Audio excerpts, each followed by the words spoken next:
प्रभु यीशु मसीह के नाम में आप सबका एक बार फिर स्वागत करते हैं। आइए आज हम प्रभु के वचन में से पहला पत्रस 1:4 से 7 पद तक अध्ययन करेंगे। ये पहले पत्रस की पत्री का दूसरा भाग है जिसका आज हम अध्ययन करेंगे। एक अविनाशी और निर्मल और अजर मिरास के लिए जो तुम्हारे लिए स्वर्ग में रखी है, जिनकी रक्षा परमेश्वर की सामर्थ से विश्वास के द्वारा उस उद्धार के लिए जो आने वाले समय में प्रकट होने वाली है की जाती है। इस कारण तुम मग्न होते हो। यद्यपि अवश्य है कि अभी कुछ दिन के लिए नाना प्रकार की परीक्षाओं के कारण दुख में हो, और ये इसलिए है कि तुम्हारा परखा हुआ विश्वास जो आग से ताए हुए नाशवंत सोने से भी कहीं अधिक बहुमूल्य है, यीशु मसीह के प्रकट होने पर प्रशंसा और महिमा और आदर का कारण ठहरे। मेरे चीजों, पिछले भाग में हमने 3 पद में से देखा था, हमारे प्रभु यीशु मसीह के परमेश्वर और पिता का धन्यवाद हो जिसने यीशु मसीह के मरे हुए में से जी उठने के द्वारा अपनी बड़ी दया से हमें जीवित आशा के लिए नया जन्म दिया है। तो हमने देखा था कि प्रभु यीशु मसीह के जी उठने के द्वारा हमें नया जन्म मिला।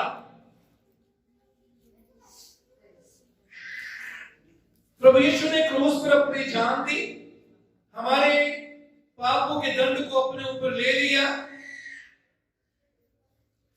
यदि वो मरकर जीवित ना होता तो मेरे जीजों, हम नया जन्म नहीं पा सकते थे।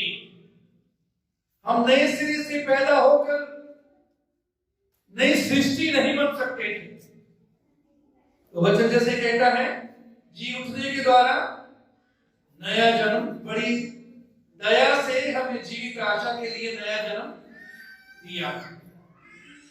जीवित आशा के लिए एक आशा हमारे सामने है, हमारा प्रभु जल्द आने वाला है।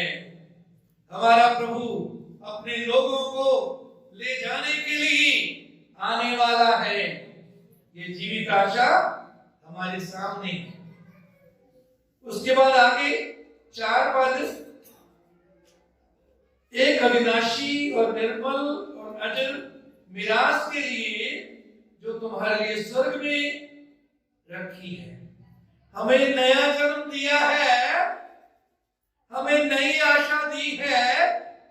इसलिए एक अविनाशी और निर्मल और अजर मिरास के लिए जो हमारे लिए स्वर्ग में रखी है।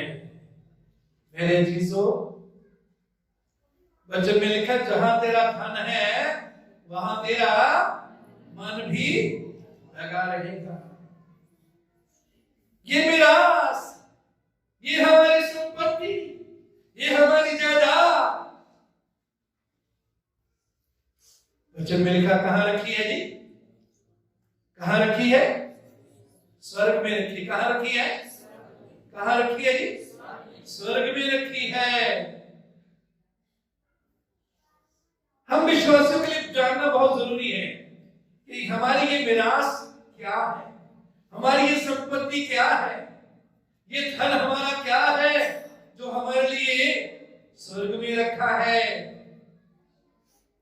और इस मिरास के बारे में लिखा कि अविनाशी है, नाश नहीं होने वाली। परमेश्वर ने इस्राएलियों को एक मिरास का वायदा किया था कि जब तुम मिस्र में से निकाले जाओगे तो मैं तुम्हें क्या दूंगा, ये कनान देश जिसमें क्या बहती है, दूध और शहद की नदियां। मतलब क्या है कि चीज की भरपूरी वहां होगी, लेकिन फिर भी वो मिराज जो परमेश्वर ने उनको दी वो अविनाशी नहीं थी। उसको कई बार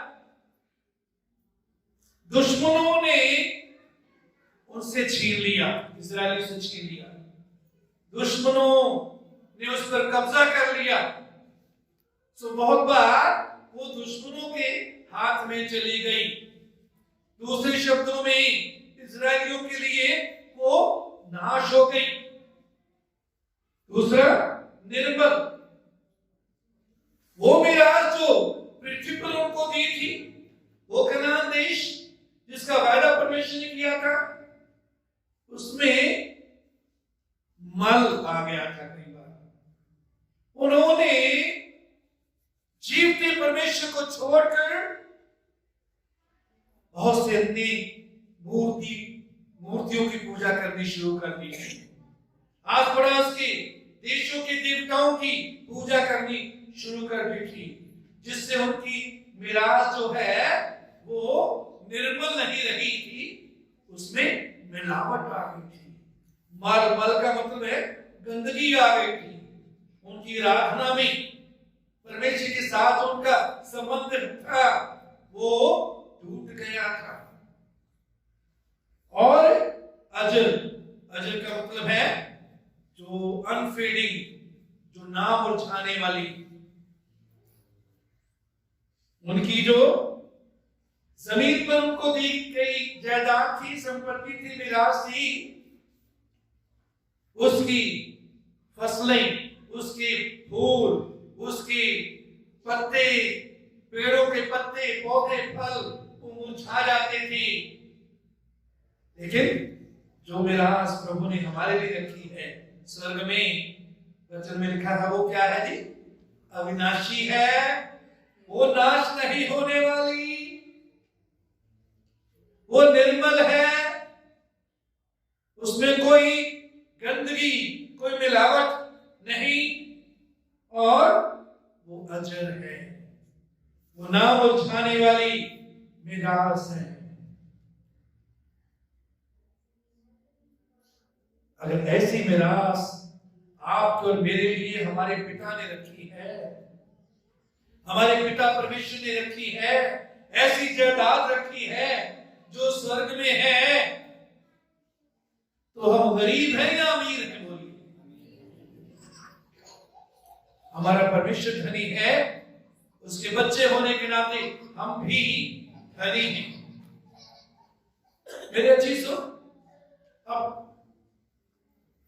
उस मिरास के बारे में ध्यान करेंगे जो आपके और मेरे लिए स्वर्ग में रखी है। मेरे अजीजों, यूहन्ना 14:2 पद में प्रभु यीशु ने कहा, मेरे पिता के घर में बहुत से रहने के स्थान हैं। यूहन्ना 14:2। यदि ना होते तो मैं तुमसे कह देता, क्योंकि मैं तुम्हारे लिए जगह तैयार करने जाता हूं। मैं तुम्हारे लिए जगह तैयार करने जाता हूं। यीशु मसीह गया है, इसलिए जी हमारे लिए जगह तैयार करने। कहां तैयार कर रहा है जी? स्वर्ग में। 3 पद में, यदि मैं तुम्हारे लिए जगह तैयार करूं तो फिर आकर तुम्हें अपने यहां ले जाऊंगा कि जहां मैं रहूं वहां तुम भी रहो। प्रभु कहते, जहां मैं रहूं तुम भी वहां रहो। जहां मालिक रहता है वहां उसका नौकर नहीं रहता। उसने हमें नौकर नहीं बनाया। अब से मैं तुमको दास नहीं कहूंगा, तो मेरे मित्र हो। हमारे घर में कोई मित्र आता है तो उसको हम बड़ा आदर देते हैं। अच्छा स्थान देते हैं, अच्छी सहूलतें देते हैं,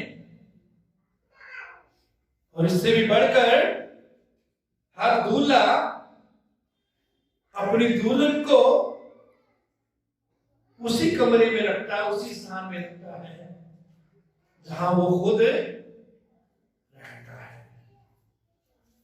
प्रभु यीशु हमारा दूल्हा है, हमारी आत्माओं का क्या क्या है कि वो दूल्हा है, हम उसकी दुल्हन हैं। ये आत्मिक संबंध है, ये शारीरिक संबंध नहीं, ये आत्मिक संबंध है। वो हमारा दूल्हा है, इसलिए कहता जहां मैं रहूंगा वहां तुम भी रहोगे। मैं तुम्हारे लिए जगह तैयार करने जाता हूं। मेरे जीसू, उसके बाद प्रकाशित वाक्य 21 अध्याय 18 पद, प्रकाशित वाक्य 21 अध्याय 18 पद, यहां लिखा है उसकी शहरपना यीशु की बनी थी और नगर ऐसे शुद्ध सोने का था जो स्वच्छ कांच के समान हो। मेरे अजीजों, वो स्थान जहां प्रभु यीशु मसीह हमारे लिए जगह तैयार करने के लिए गया है, वो स्थान, उसके बारे में 18 पद में क्या हमने पढ़ा, उसकी शहरपना यीशु की बनी थी और नगर ऐसे शुद्ध सोने का था जो स्वच्छ कांच के समान हो। यीशु क्या होता है जी? बहुत कीमती पत्थर। यीशु कीमती पत्थर, कहते हैं उसकी शहरपना, शहरपना का मतलब है इर्द गिर्द दीवार, शहर के इर्द गिर्द दीवार। आज भी आपने देखा कि जो पुराने शहर हैं उनके इर्द गिर्द दीवारें होती थी। नवा शहर का अगर पुराना हिस्सा अगर आप देखो, आज भी वहां नानकशाही ईंटों की दीवार बनी हुई है, 12 दरी से आगे अगर आप जाओ अभी भी कुछ हिस्सा है उसका। तो पहले शहरों के इर्द गिर्द दीवारें बनी होती थी उसकी सुरक्षा के लिए, ताकि दुश्मन हमला ना कर दे, लुटेरे लूट ना ले। तो यीशु की बनी थी और नगर किससे बना है जी? शुद्ध सोने का, शुद्ध सोने का जो स्वच्छ कांच के समान है। मेरे जीजो, उसके बाद हम 19 से 21 तक पढ़ेंगे।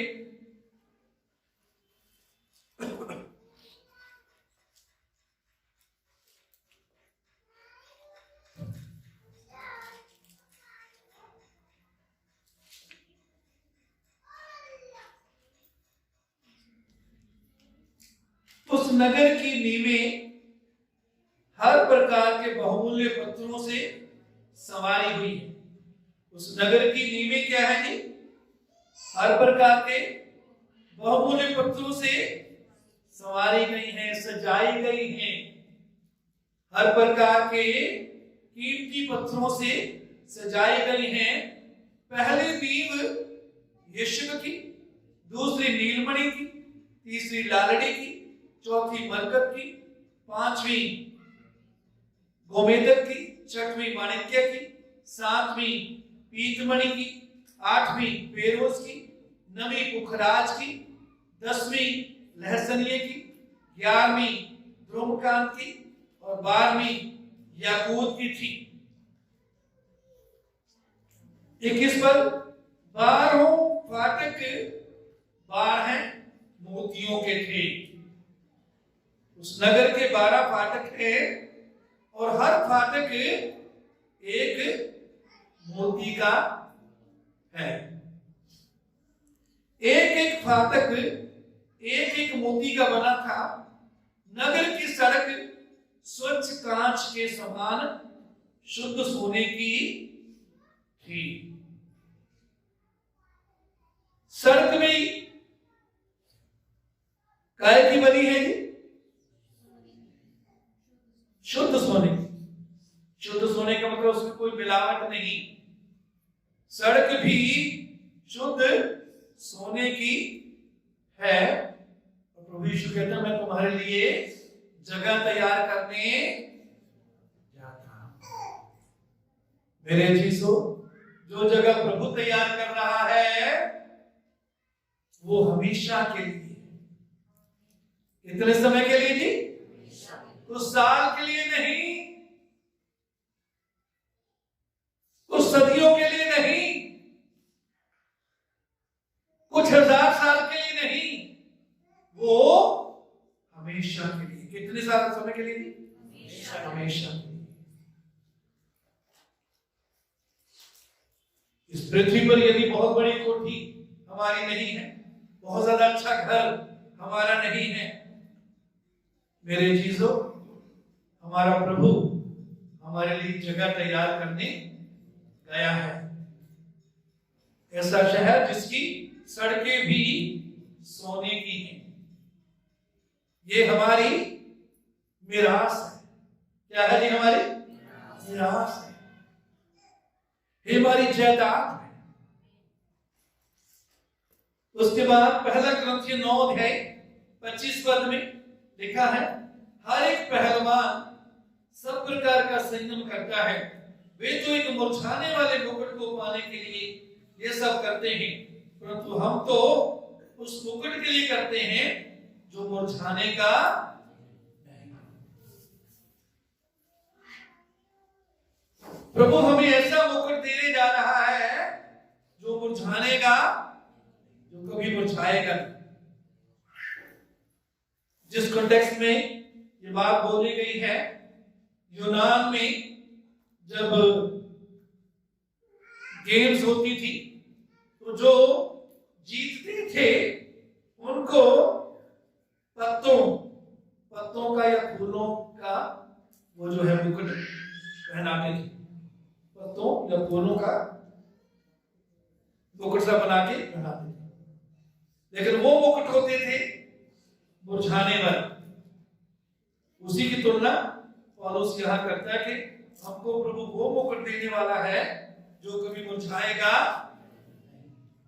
हमेशा के लिए उसके राज्य में महिमा, उसके नगर में महिमा प्रभु हमको, आदर महिमा प्रभु हमको देने जा रहा है।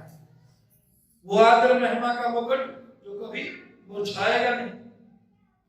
याकूब 1:12, धन्य है वह मनुष्य जो परीक्षा में स्थिर रहता है, क्योंकि वह खरा निकलकर वह जीवन का मुकुट पाएगा जिसकी प्रतिज्ञा प्रभु ने अपने प्रेम करने वालों से की है। दूसरा यहां कौन सा मुकुट लिखा है जी?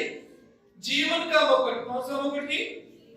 जीवन का मुकुट, जिंदगी का मुकुट, सदा रहने वाली जिंदगी का मुकुट, ना खत्म होने वाली जिंदगी का मुकुट, ना खत्म नाश होने वाली जिंदगी का मुकुट, सदा रहने वाली जिंदगी, अनंत जीवन का मुकुट प्रभु हमें देने जा रहा है।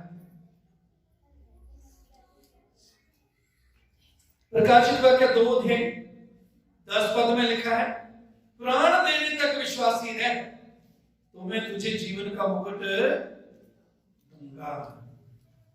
ये मुकुट जो प्रभु ने हमारे लिए रखे हैं, इसलिए हमें क्या करना है जी? प्राण देने तक क्या रहना है? क्या रहना है? विश्वासियों की वफादार रहना है,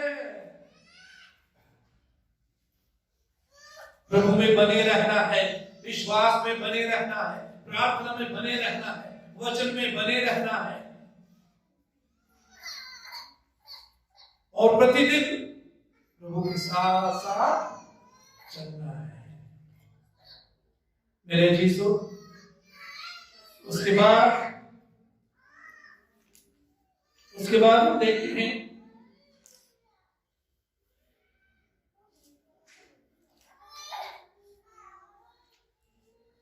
ये मिरास स्वर्ग में रखी है। कहां रखी है जी? स्वर्ग में रखी है। मेरे चीजों, इसलिए वचन में लिखा है स्वर्गीय वस्तुओं पर ध्यान लगाओ। कुर्सियों में 3 अध्याय में स्वर्गीय वस्तुओं पर ध्यान लगाओ, पृथ्वी पर की नहीं, स्वर्गीय वस्तुओं पर ध्यान लगाओ। मेरे चीजों, उसके बाद हम देखते हैं 5 पर, जिनकी रक्षा परमेश्वर की सामर्थ से विश्वास के द्वारा उस उद्धार के लिए जो आने वाले समय में प्रकट होने वाली है की जाती है। ये स्वर्ग में हमारे लिए जो मिरास रखी हुई है, जो जायदाद रखी हुई है,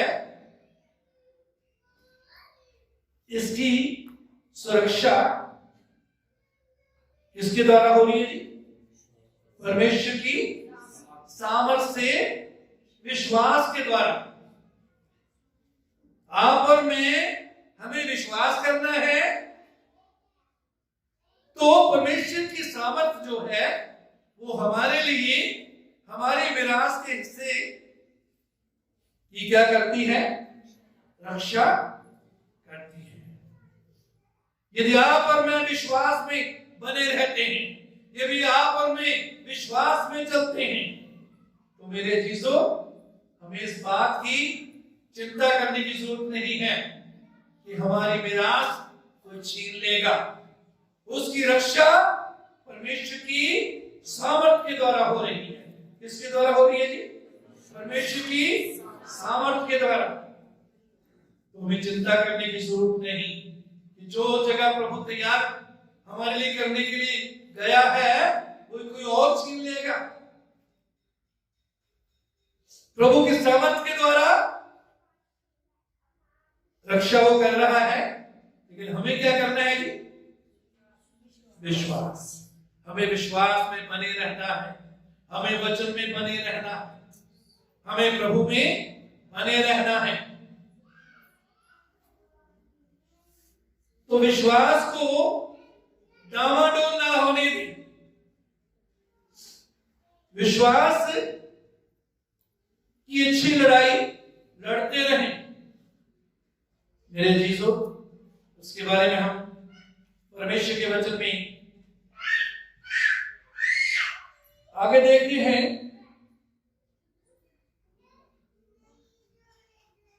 जिनकी रक्षा परमेश्वर की सामर्थ से विश्वास के द्वारा उस उद्धार के लिए जो आने वाले समय में प्रकट होने वाली है की जाती है।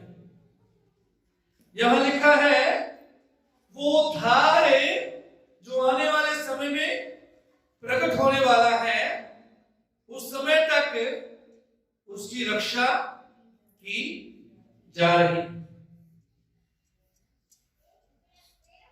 यहां उद्धार के बारे में, मुक्ति के बारे में बताया गया है जो आने वाले समय में प्रकट होने वाला है। क्या प्रकट होने वाला है जी आने वाले समय में?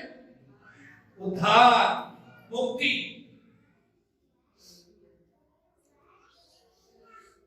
मेरे चीजों, बाइबल में हमारा जो उद्धार है उसके 3 हिस्से हैं, 3 पहलू हैं।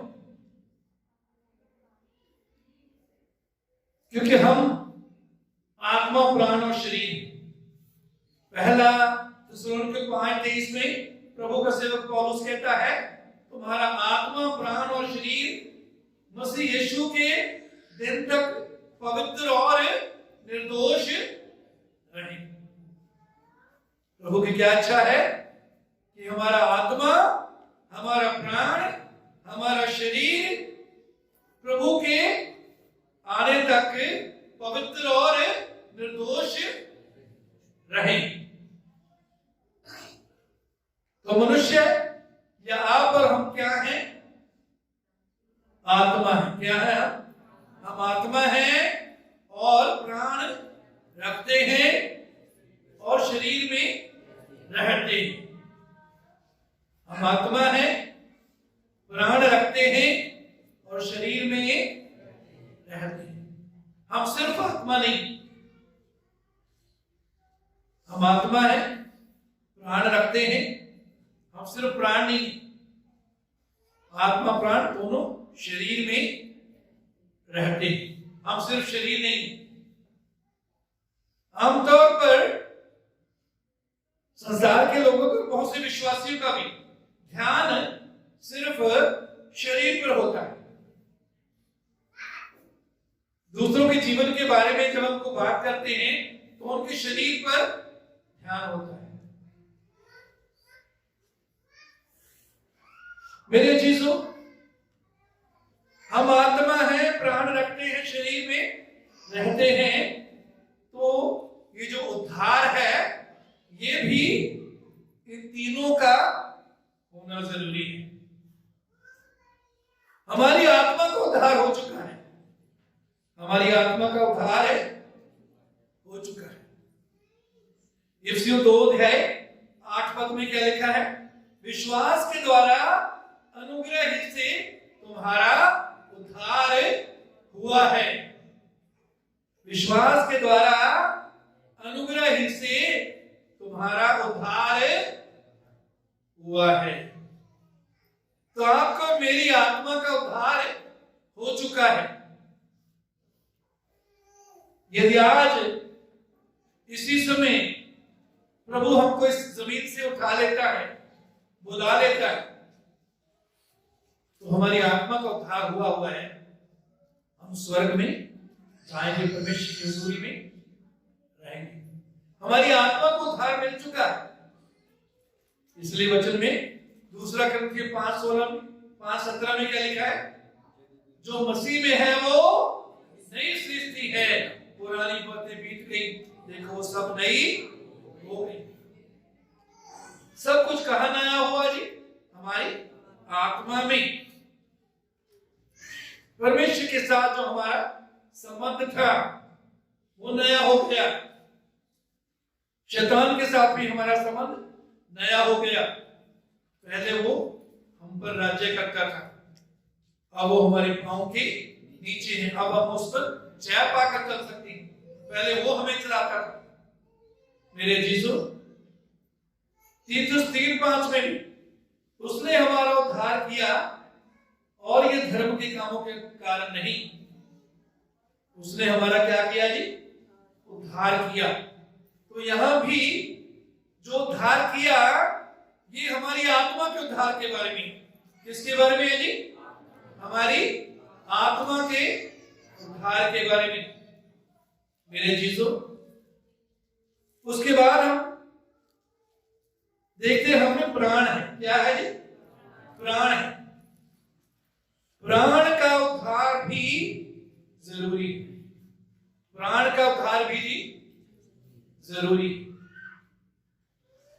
याकूब 1:21 में लिखा, याकूब 1:21 यहां लिखा है, इसलिए सारी मलिनता और बैर भाव की बढ़ती को दूर करके उस वचन को नम्रता से ग्रहण कर लो जो हृदय में बोया गया है, जो तुम्हारे प्राणों का उद्धार कर सकता है।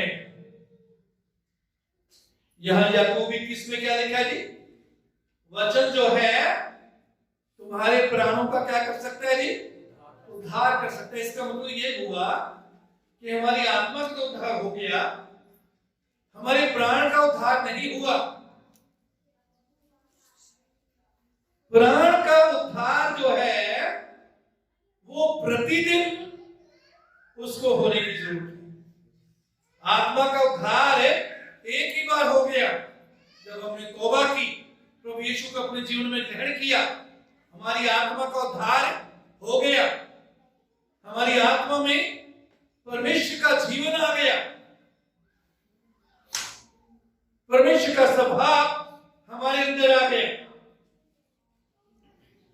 लेकिन जो हृदय में बोया गया उसे नम्रता से ग्रहण करो, उसके द्वारा क्या होगा? तुम्हारे प्राणों का क्या होगा जी? उद्धार। तुम्हारे प्राणों का क्या होगा जी? प्राण में क्या क्या है? कौन सी 3 चीजें मिलकर प्राण बनते हैं? बुद्धि, इच्छा और भावनाएं। हमारी बुद्धि, हमारी इच्छाएं और हमारी भावनाएं, ये तीनों मिलकर क्या बनती है जी?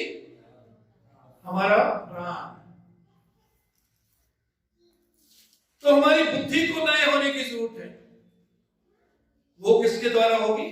परमेश्वर के वचन के द्वारा। किसके द्वारा होगी जी? परमेश्वर के वचन के। इसलिए परमेश्वर का वचन प्रतिदिन पढ़ना जरूरी है। उस वचन पर मनन करना जरूरी है। उस वचन पर ध्यान करना जरूरी है। उस वचन का अंगीकार करना जरूरी है। उस वचन को अपने हृदय में रखना जरूरी है। उसको नम्रता से ग्रहण करना जरूरी है, ताकि वो वचन हमारे प्राणों का उद्धार कर सके। मतलब क्या है?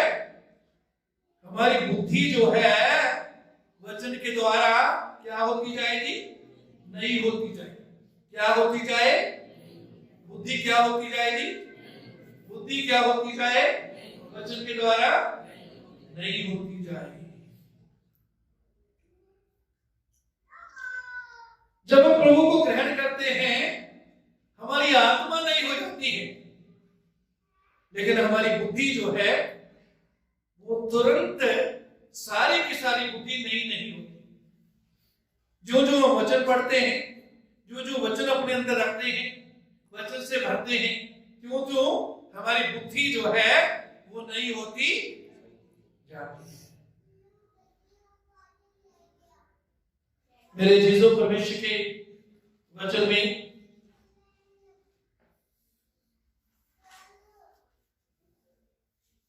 रोमियो 12 है, उसके 2 पद में लिखा है, इस संसार के सदृश ना बनो, इस संसार के जैसे ना बनो, परंतु तुम्हारे मन के नए हो जाने से तुम्हारा चाल चल भी बदलता जाए। यह मन जो है वो हमारी बुद्धि के लिए बोला गया है।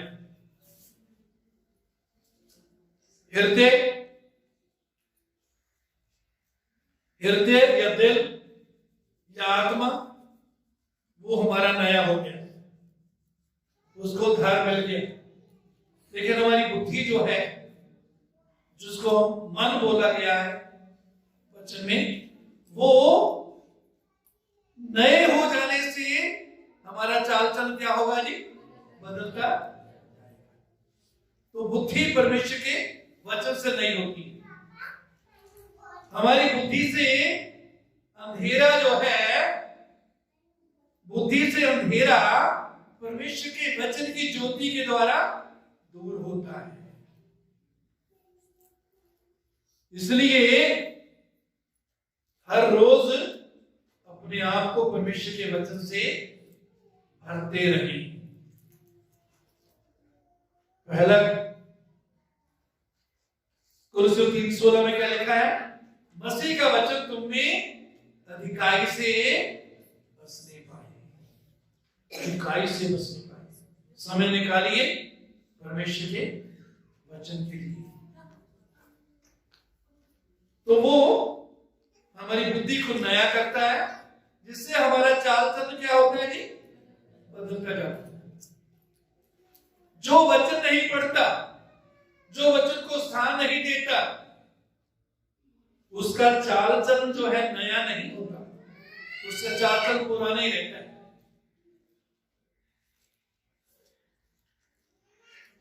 मन के नए हो जाने से तुम्हारा चाल चलन भी बदलता जाएगा। तो जब मन नया होता है, बुद्धि नहीं होती है, तो हमारा चाल चलन क्या होगा जी?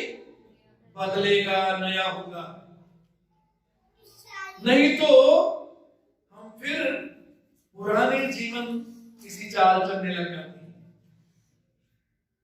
पुराना स्वभाव हम पर फिर हावी होने लग जाता है, हम पर राज करने लग जाता है।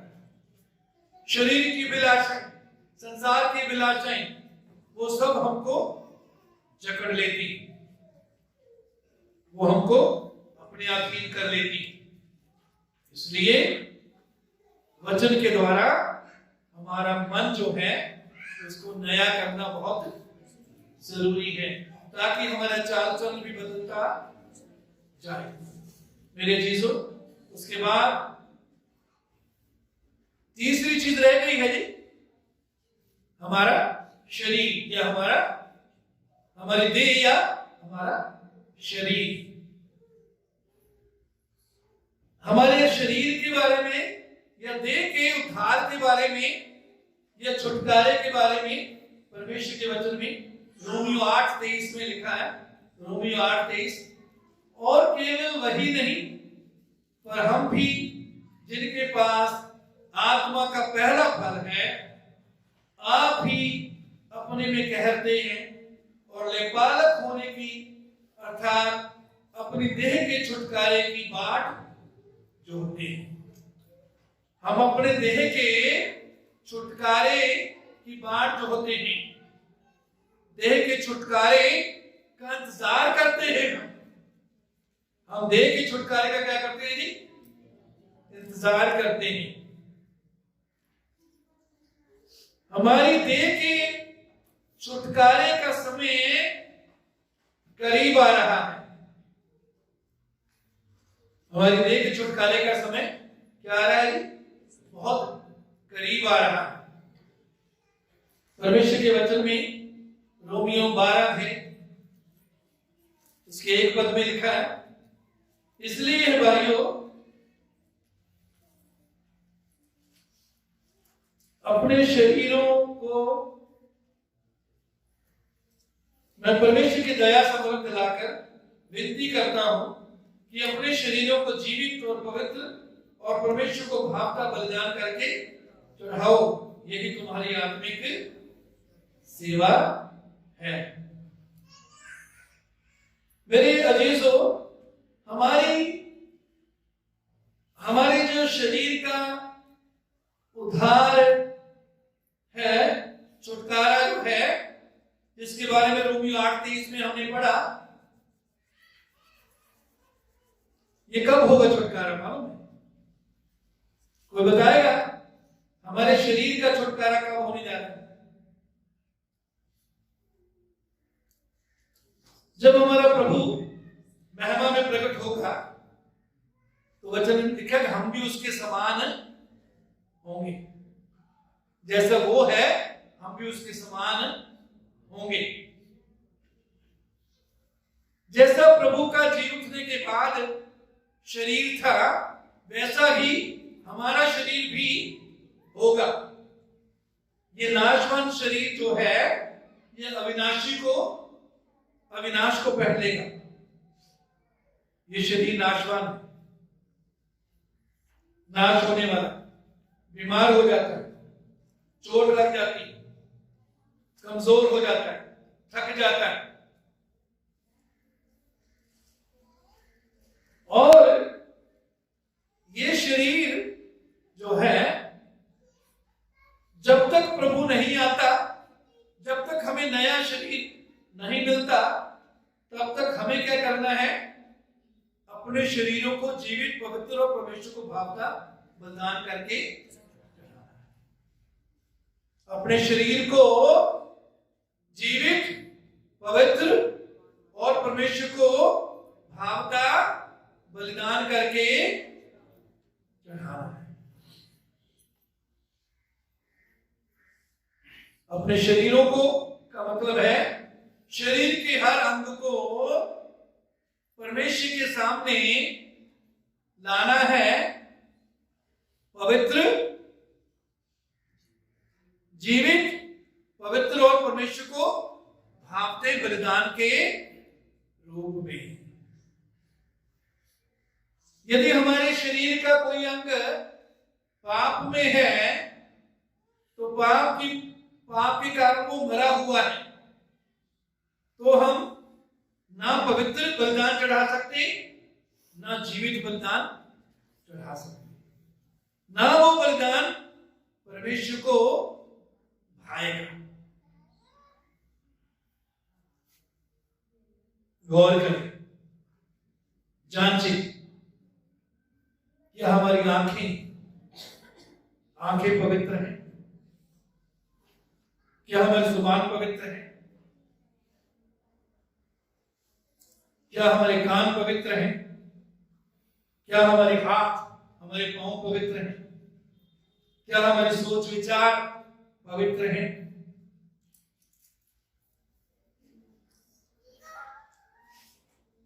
अपने देह को जीवित, पवित्र और परमेश्वर को भावता बलिदान करके चढ़ाएं।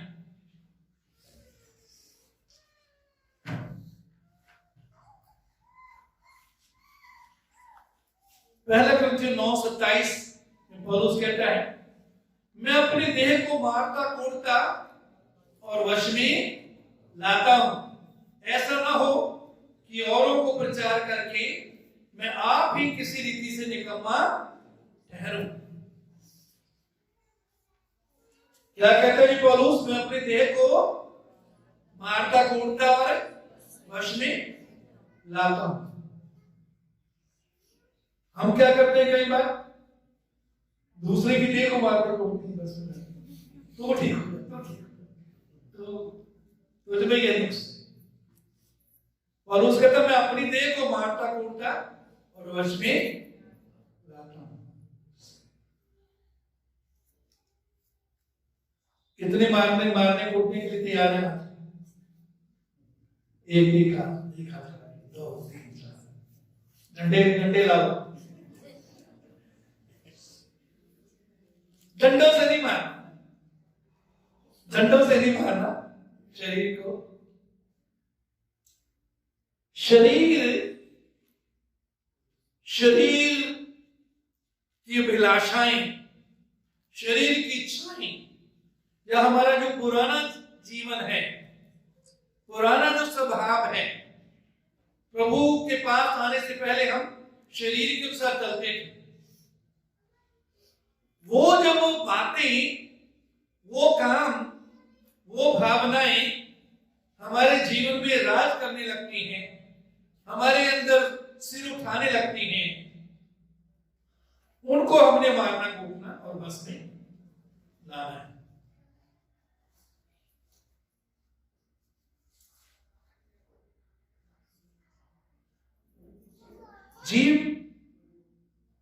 जीव से जब कुछ बुरी बात निकलने लगती है तो जीभ पर काबू रखना है। जब हाथ गलत काम करने लगते हैं तो उस पीछे जो भावना है, विचार है, हाथ को इस्तेमाल करने की, उस पर काबू करना है। और उसके समय अपने देह को मारता कूटता वश में, नहीं तो देह अपनी मर्जी करना चाहेगी, देह अपनी मर्जी करेगी। आपको फैसला करना है अपने जीवन के लिए। आप अपने जीवन के लिए अपने देह को मारने, कूटने और वश में लाने का फैसला आपने करना है। कोई आपके लिए नहीं कर सकता। दूसरे आपकी मदद कर सकते हैं, आपको वचन के द्वारा उत्साहित कर सकते हैं, वचन बता सकते हैं, सही रास्ता वचन के द्वारा दिखा सकते हैं, लेकिन करना आपने खुद है।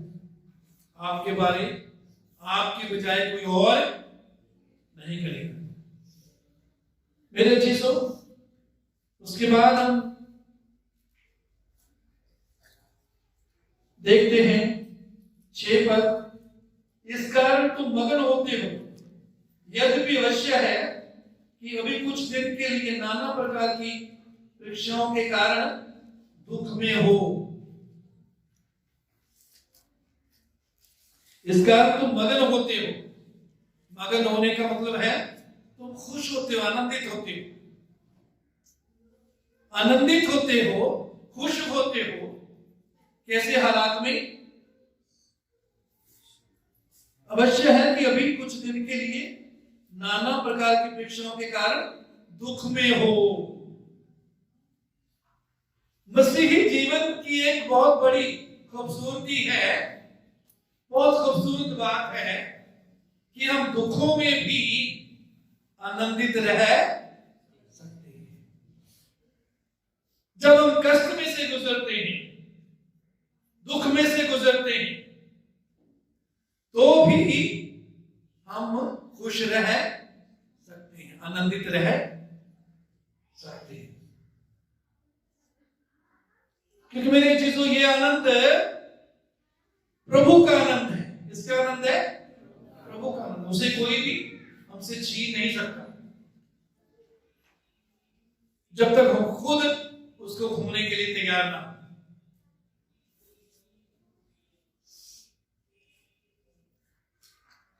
कुलसी 1:24 पद में पौलुस कहता है, अब मैं उन दुखों के कारण आनंद करता हूं जो तुम्हारे लिए उठाता हूं।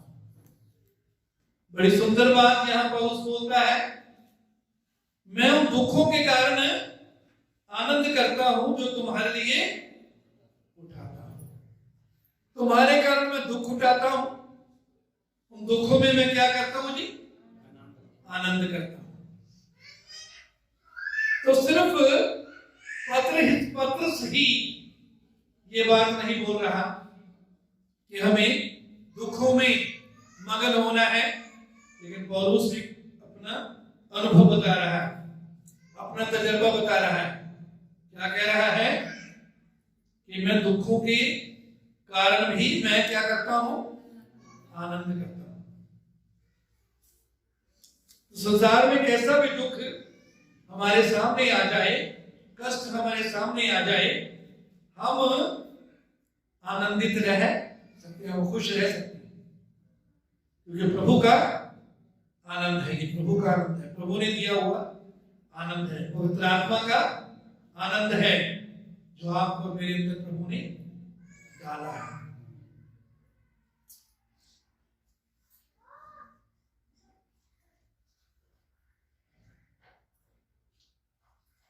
भजन 2 उसका 11 पद में लिखा है, डरते हुए यहोवा की उपासना करो और कांपते हुए मगन हो। डरते हुए यहोवा की उपासना करो और कांपते हुए मगन हो। कांपते हुए मतलब डरते हुए, कांपते का मतलब भी वही है, डरना, डर के कारण कांपने लग जाना। तो गहरा डर, ज्यादा डर, डरते हुए मगन हो। मगन हो का मतलब है आनंदित हो। इसका मतलब है जब हमें किसी तरह का डर का सामना हम कर रहे हो, तो भी हम आत्मा में मगन हो सकते हैं, पवित्र आत्मा के आनंद में हम बने रह सकते हैं। डर को अपने ऊपर हावी ना होने दें, डर को अपने ऊपर हावी ना होने दें, डर के अपने आप को अधीन ना कर दें। हाँ, डर हमारे सामने हो सकता है, उस पर हम जय पाएं परमेश्वर के वचन के द्वारा। मेरे जीसस, उसके बाद हम देखते हैं 7 पद, और ये इसलिए है कि तुम्हारा परखा हुआ विश्वास जो आग से प्राय हुए नाशवान सोने से भी कहीं अधिक बहुमूल्य है, यीशु मसीह के प्रकट होने पर प्रशंसा और महिमा और आदर का कारण ठहरे। कहते तुम जो परीक्षाएं और दुख तुम्हारे सामने हैं, जो परीक्षाओं के कारण, अलग अलग मुश्किलों के कारण तुम दुख में हो, दुख का सामना कर रहे हो, इस इसका कारण वो बता रहा है कि क्यों है। यह इसलिए है कि तुम्हारा परखा हुआ विश्वास, जो आग से ताए हुए नाशवान सोने से भी कहीं अधिक बहुमूल्य है, यीशु मसीह के प्रकट होने पर प्रशंसा और महिमा और आदर का मुकुट ठहरे। तो परीक्षा और दुख इसलिए आते हैं, उनमें से प्रभु हमको कई बार इसलिए उनमें रहने देता है, उनमें से इसलिए गुजरने देता है ताकि हमारा विश्वास परखा जाए। हमारा विश्वास क्या किया जाएगी? परखा जाए। जब प्रभु से सब कुछ मिल रहा है, प्रभु प्रार्थना का उत्तर दे रहा है, आशीषें मिल रही हैं, आशीषें पा रहे हैं, तब तो प्रभु पर विश्वास करना आसान है।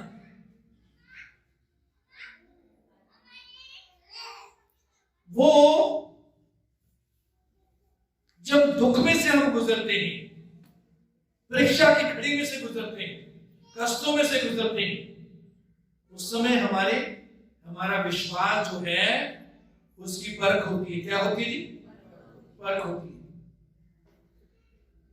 कि वो सचमुच में खालिस है या नकली है विश्वास हमारा।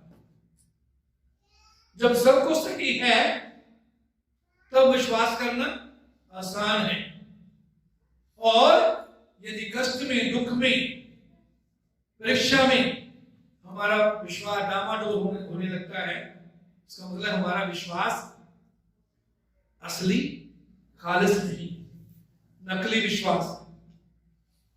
लेकिन खालिस विश्वास के बारे में यहां लिखा है, आग से ताए हुए नाशवान सोने से भी कहीं अधिक बहुमूल्य है।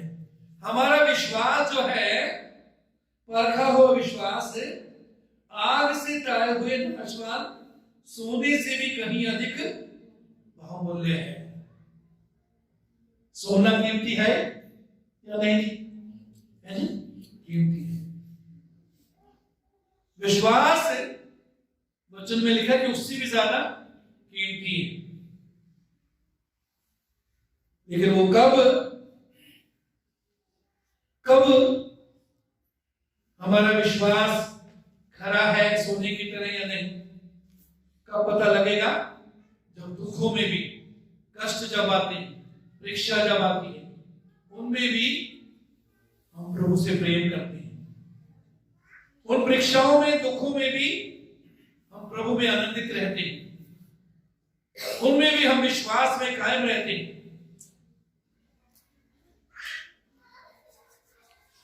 मेरे जीजो, इस विश्वास के बारे में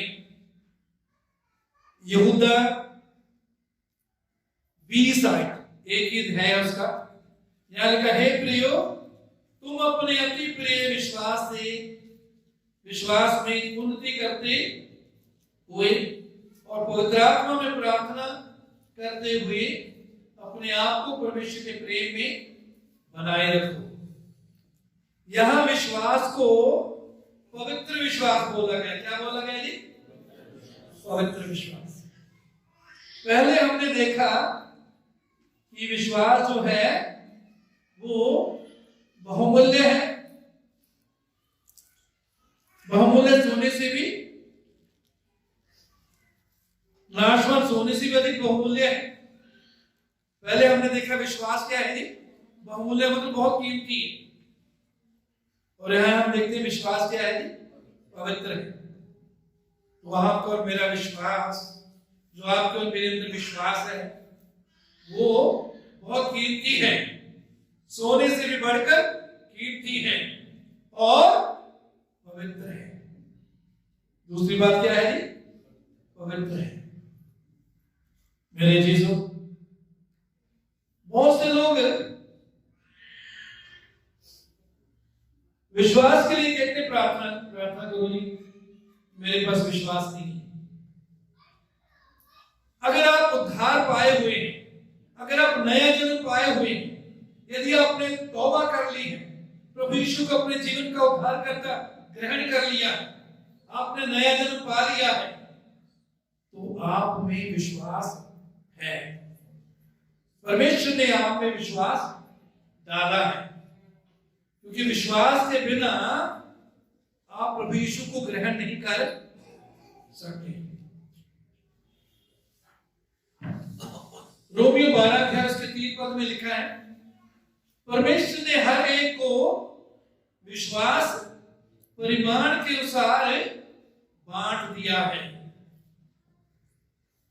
परमेश्वर ने हर एक को विश्वास परिमाण के अनुसार बांट दिया है। कोई ऐसा नहीं विश्वासी जिसके पास विश्वास ना हो। सो परमेश्वर ने अलग अलग माप विश्वास का माप जो है हर एक विश्वासी को अलग अलग दिया। तो कोई नहीं कह सकता, किसी को नहीं कहना चाहिए कि मेरे पास विश्वास नहीं। हम सबको परमेश्वर ने एक माप दिया है विश्वास का, लेकिन सबको अलग अलग माप दिया है। क्या दिया है जी? अलग अलग माप दिया। दूध वाले से दूध लेने जाते हैं, उसके पास अलग अलग माप होते हैं, 50 ग्राम, 100 ग्राम, 200 ग्राम, 500 ग्राम, 1 किलो, 2 किलो। तो परमेश्वर ने भी हर एक को अलग अलग माप विश्वास का दिया है। और यदि हम मत्ती 25 अध्याय 15 पद पढ़े तो वहां लिखा है, उसने एक को 5 तोड़े, दूसरे को 2 और तीसरे को 1, अर्थात हर एक को उसकी सामर्थ्य के अनुसार दिया। तो परमेश्वर ने हर एक को परमेश्वर सामर्थ्य के अनुसार माप के विश्वास देता है। उसको पता है कौन कितना संभाल सकता है, कौन कितना विश्वास संभाल सकता है, कौन कितने विश्वास में बना रह सकता है।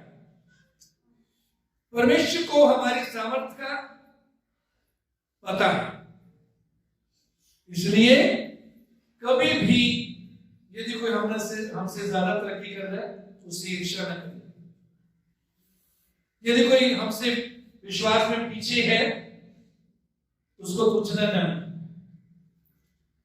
लेकिन जितना विश्वास दिया, जितने तोड़े परमेश्वर ने दिए हैं या जितना विश्वास दिया है उसमें हम विश्वास होके बने रहे।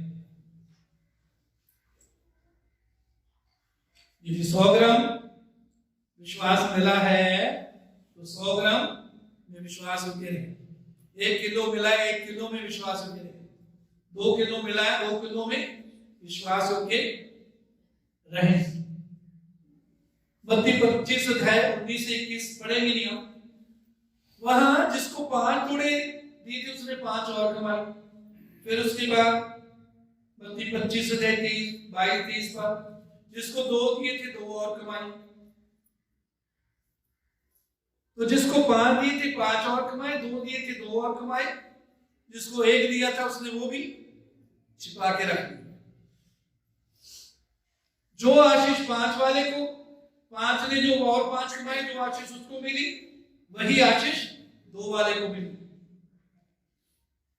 1 वाले को नहीं। जो उसके पास था वो भी ले लिया। मेरे चीजों जो भी प्रभु ने दिया, जो विश्वास दिया, वचन दिया, उसमें बने रहे, उसको परमेश्वर की महिमा के लिए इस्तेमाल करें।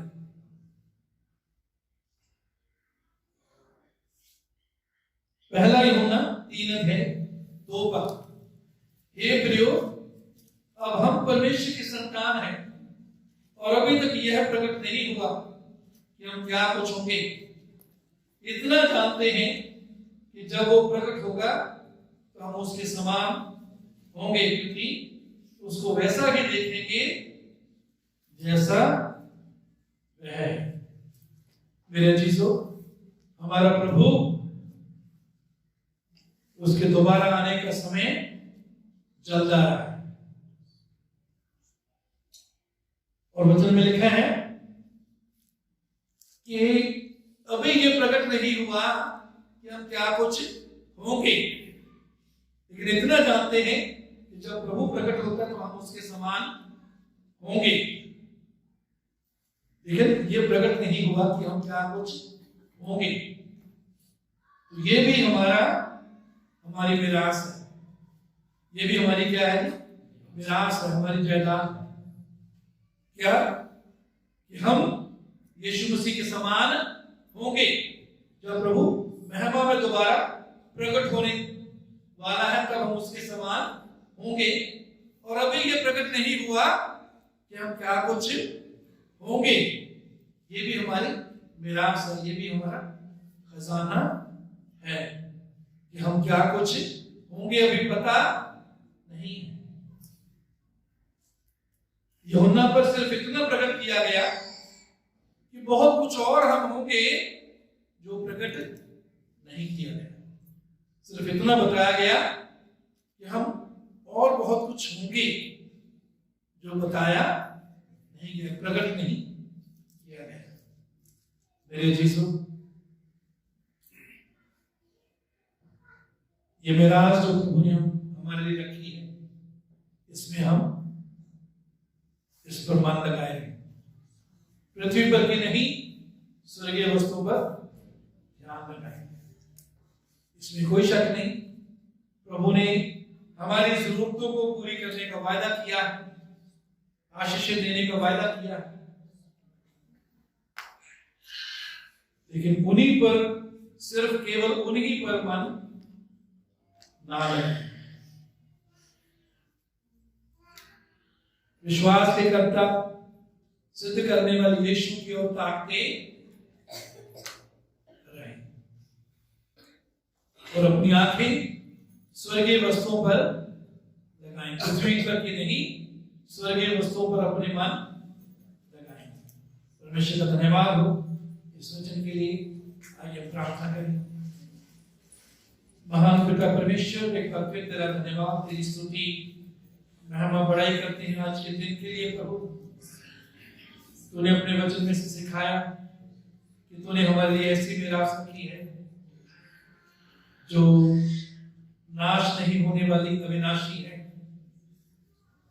जो अजर है, जो कभी जिसको कोई छीन नहीं सकेगा। धन्यवाद देते हैं प्रभु, तूने हमको उद्धार हमारी आत्मा को दिया है और हमारी सहायता कर प्रभु। तेरे वचन के द्वारा हमारी बुद्धि प्रतिदिन नई होती जाए, हमें प्राण का उद्धार प्रतिदिन हम पाते जाएं। और धन्यवाद देते हैं कि समय आ रहा है जबकि हमारे देह का छुटकारा भी हमें मिलने जा रहा है, और उस समय तक हम प्रतिदिन अपने देह को जीवता, पवित्र और तुझे भाता बलिदान करके प्रतिदिन चढ़ाते रहे। तो हमारे जीवन में, जीवन के द्वारा महिमा पा, तेरा नाम ऊंचा हो प्रभु। आज जो वचन बीता गया हम सबके जीवनों में फल लाने वाला बने। सब तेरे पुत्र हमारे उद्धारकर्ता प्रभु यीशु के नाम से मांगते हैं, प्रभु का धन्यवाद हो आज के इस वचन के लिए। यदि अभी तक आपने हमारे चैनल को सब्सक्राइब नहीं किया तो सब्सक्राइब करें और इसे दूसरों के साथ शेयर करें ताकि दूसरे भी इस वचन के द्वारा आशीष पाएं। प्रभु सबको आशीष